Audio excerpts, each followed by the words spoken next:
Hey everybody, it's Mike over at Taxes and Bricks. So I was thinking today, since by the time you see this, I'll actually be on a little vacation out of the office, what might be nice is to just kind of spend a few minutes and kind of walk around the Lego room slash my office where I do my work. Kind of just give you a little tour. There's been some updates since the last time we did kind of a full walk around here. So thought it'd be kind of nice just to kind of see everything. Plus, while I'm on vacation, I can look at this video and, remember how lovely my Lego room is, because I'll be missing it. So I'm gonna flip the camera around here. I'm gonna kind of give a little walkthrough and show you around and see what's been going on here and talk a little bit about what's coming up that's going to be added to the shelves here in the coming weeks, which I'm real excited about, especially since there was just a recent wave of sets that were released that I bought Sunday night on the 31st into the 1st. So real excited about that. So stay tuned. All right, so as you kind of come into the room here, you can see the backs of my Ugly Billy shelves, which I'm planning actually on covering with the Lego art sets. I've got the Beatles and I've got Elvis and I've got, what else? Marilyn Monroe, and soon to be the Rolling Stones Lips, which is very exciting. So I'm gonna try and cover up sort of the ugly cardboard backing here, so as you kind of come into the Lego room, you see something nice. But first thing you'll see as you kind of come in here on the right is the Lego City, which hasn't changed much. And up on the wall, I've got the Batman cowls from the original sort of Batman series, and then of course from the 1989 release, the Michael Keaton release. And then you've got the Batwing, which, by the way, is retiring at the end of this year, apparently. So if you don't have one, go get one. I actually really like this set. I think it looks really nice up on the wall. Not such a big fan of it on its stand. I got rid of the stand, and I've got this thing kind of up on the wall, which is great. So like I said, the city hasn't changed much, but I do have all the helmets up for Star Wars, and then they've started to kind of tease the next wave of Star Wars helmets, which I think are coming out next winter, maybe February, March, April timeframe. That's pretty exciting. This table is still clear. I am working on a schedule for getting together all of the remaining modular buildings, which I need to kind of hurry up on because the next modular building is coming out in just like 4 or 5 months, which is kind of crazy. Underneath here, I get asked this all the time, what's underneath here? I've got all my sort of backlog sets. I put these little table skirt things on there. So I've got a ton of backlog sets here, things that I need to put together. Most of the modulars that I've got are over here. I've got a blank picture album. I don't even know what the heck I'm going to do with that because, like, who has pictures anymore? I've got some other backlog sets here that don't necessarily fit with a lot of the genres or whatever. There's Thor's hammer. That's actually coming up real soon. I'm going to get that one done. That was a gift from a friend. I've got all the stadiums over here, which are kind of neat. I'm going to put those on the ground. And they kind of go all the way towards the back. You're going to see them sitting way back there. So this is kind of like my main backlog right here of sets that I need to put together. And actually some of these are going to go home because I don't know, I may not put together, like the grand piano may be a next year project. That's a pretty complicated set, and I'm not like super ready to do that yet. There's the box for the typewriter screaming at me because I started the typewriter and I never finished it. So there's that. Blankets on the ground. Kind of moving over to the shelves a little bit. They have changed slightly. Batman and the Arctic sets have not changed, but I am going to need some room, so my manuals in binders and the ones that aren't in binders, those are going to go away, those binders. I've still got some room up on the top here. I just put a random car up there. You guys saw Speed Champions about a week or so ago. These shelves are done, but James Bond and the Dom's Dodge Charger are going to be arriving hopefully by the end of this week, and they are going to fit right here on this blank shelf, and I'm very excited about that. 2 licensed Speed Champion sets, which is great, and I can't wait for that. Let's see, we've got the architecture sets, bottom to top, all of them here. We are adding the Pyramids of Giza, and I originally was going to buy 2 of them and put them up here as bookends, because there's a flat side in the set. You'll see it when I actually put them together. And I was going to kind of use them as bookends. I decided that was really kind of like a really good way to blow money on something that's basically a bookend and a repetitious set, and I barely have time to put together one version of every set versus, you know, putting together two. So I just bought one pyramid on Sunday, and I'm going to put that together. I've got to reconfigure a little bit because, as you can kind of see here, there's really no room anywhere for an additional architecture set. So I've got to figure out how to reconfigure, but I like doing that stuff, just like I kind of did with the Speed Champions when I ran out of room. This one I might kind of do something similar, and be creative and reconfigure a little bit and sort of cram everything in. I mean, the shelves are pretty packed, but I think there's a few ways that I can kind of creatively do this. This center shelf right here, this is where all of the creator expert vehicles go, or what are now known, I guess, as icons. I don't even know. Up top, I've just got a couple of random sets, but I have a couple of other vehicles that I need to add. First of all, I did end up buying the baby blue version of the Fiat. And I wasn't going to put it together. I don't really even know why I bought it, except for that it was a good deal. But I bought it. I think I'm going to put it together. And then what I think I'd like to do is I'd like to kind of move the Mustang a little bit down to one of these lower shelves, because the 69 Camaro was also released on Sunday.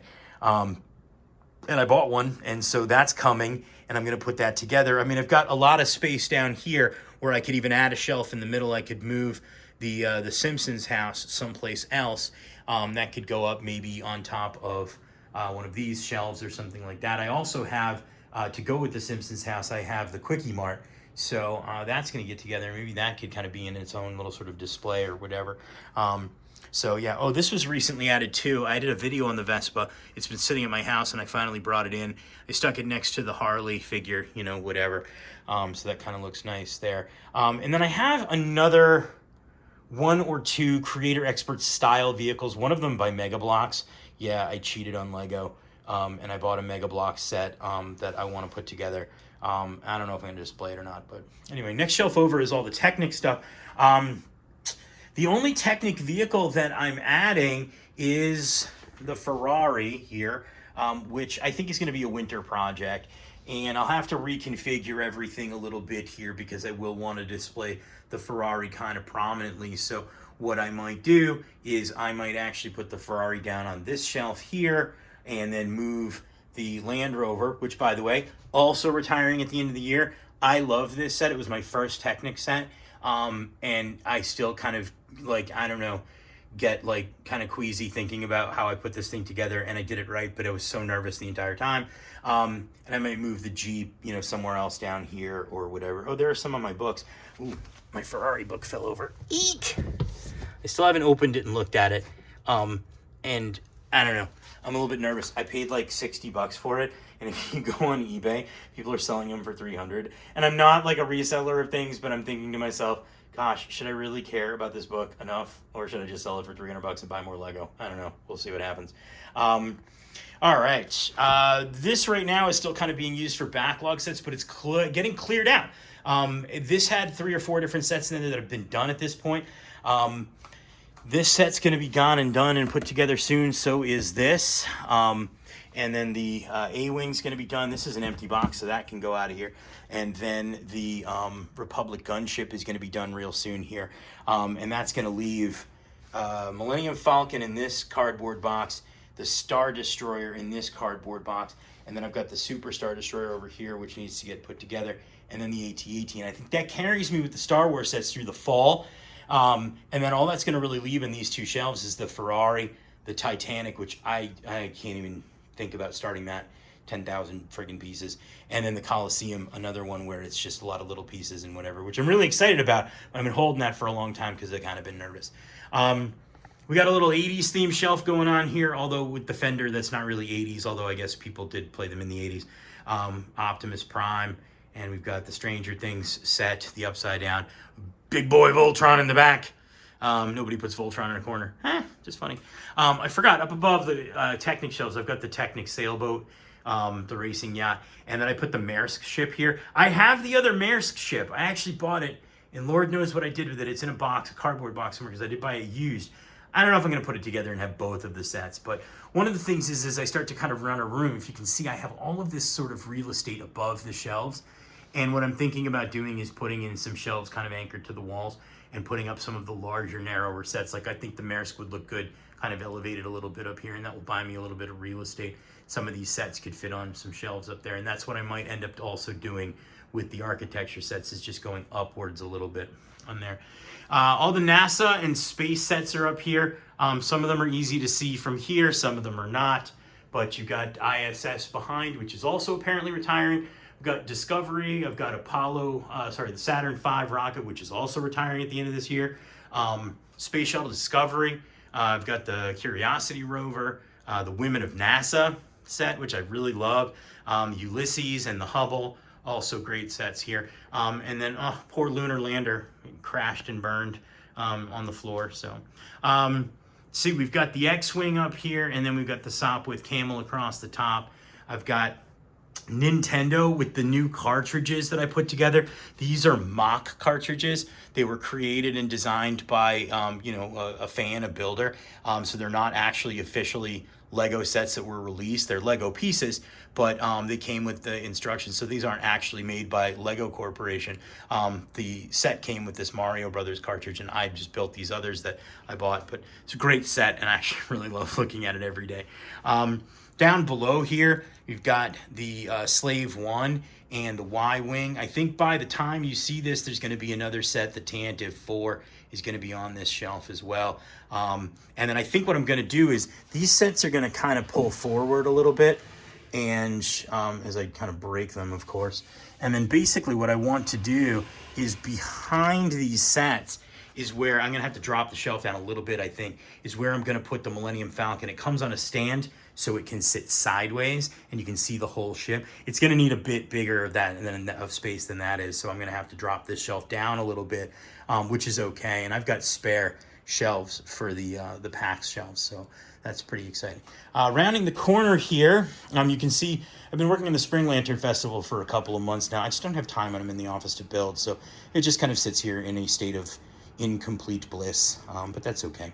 Kind of working around, I've got the train shed, which I really like. It's more of a play set kind of thing. You really should have it as part of a train set, but I don't know. I kind of like it. There's my little, wooden minifig dude. And then for my West Wing fans behind, you'll know what that is. It's Toby Ziegler's bouncy ball from the show The West Wing. I'm as big a fan of The West Wing as I am of Lego, so there's that. We've got the Santa Fe train car here, and then we've got a bunch of the other train sets. We've got the Maersk. I've got a Burlington set. I've got the Crocodile Locomotive, which is probably by far at this point one of my favorite sets that I own. Definitely my favorite train set right now. Let's see, we've got the Emerald Knight, and I've got a couple of the high-speed trains. I've got the Horizon Express. I've got a cargo train, which I don't love. I mean, it's nice, but it's not great. And then, of course, we've got the Lone Ranger set, the Constitution. There are 2 more train sets that I have to put together that'll fit on these shelves here. What's nice about getting rid of this cargo train or putting it someplace else, maybe incorporating it into the Lego City or something, just as kind of like a train car, is that'll give me another set for trains, because I think the Hogwarts Express, the UCS Hogwarts Express, is coming out very soon. And that's going to be very exciting. I don't know how big that's going to be or if it'll even fit on one of these shelves. That might be kind of a thing that I need to put up on the PAX shelves. In this corner billy, the last corner billy here, I've just got a couple of sort of back stock storage of some manuals and things I have to put in. We've got Ship in a Bottle, my incomplete typewriter. Tron, which I kind of love. This was a neat set. I mean, I'm not a cruise ship guy, but I've been on one or two, and I kind of like this set. I found it online, whatever. My Karate Kid Cobra Kai mock, which I didn't design, but I bought. And this is great. You get like Johnny and Ralph. Oh my God. Really? I am totally spacing on things. But anyway, what's his face? Wow. Cannot remember the names of anything. LaRusso. Anyway. All right. And let's see, what else do I have here? Daniel LaRusso. Wow, memory's going. I've got these kind of neat little minifigures. I've never really shown these before. I've got one from The Shining. I've got The Godfather. I've got Don Corleone. I've got Hannibal Lecter. And then Bob Ross. Woo! Love Bob Ross. Paint the trees, the tiny trees. All right. And then we've got the Seinfeld, the shoe, the Adidas shoe, which is retiring as well, I think, at the end of this year. We got the Seinfeld set, which is all the retiring. We've got the Central Perk, which is retiring. Flintstones, which is already a retired set. And then up top, we've got the Pride set. Everyone is awesome and everything is awesome. I think it's everything is awesome. Not everyone is awesome. Everything is awesome. And then Yellow Submarine. And that kind of rounds out all of the sets that are kind of on display here in the Lego room. Yeah, so exciting stuff. The shelves are definitely expanding. I'm not running out of room quite yet, but I definitely will at some point. And then I get to figure out what to do. And when that time comes, I'll figure out what to do. I look around and I can't believe that I have this many sets put together. I mean, it seems like just yesterday I was just putting together one set. You know, the Lincoln Memorial, my first, kind of grown-up adult-themed Lego set. And like here we are, a couple of years later and all these sets. And it's really become, quite a hobby for me. And it really brings me a lot of joy. And I hope watching it brings you a lot of joy too. And I really enjoy looking at this stuff every day. I come in and, I'm going to remember the builds and I remember all of the things that go along with it. And it's really kind of wonderful. So anyway, I hope you enjoyed this quick tour around the room. More to come, more sets to be put up on the shelves, more exciting reviews. Hopefully at some point I'll get around to doing some more tax videos. Just don't have much to talk about in the off season about taxes. And most people don't want to think about taxes when it's warm and sunny outside anyway. So, try and give you the Lego when I can. So thanks for watching. I hope you enjoyed this video. Don't forget to like, subscribe, and have a great day.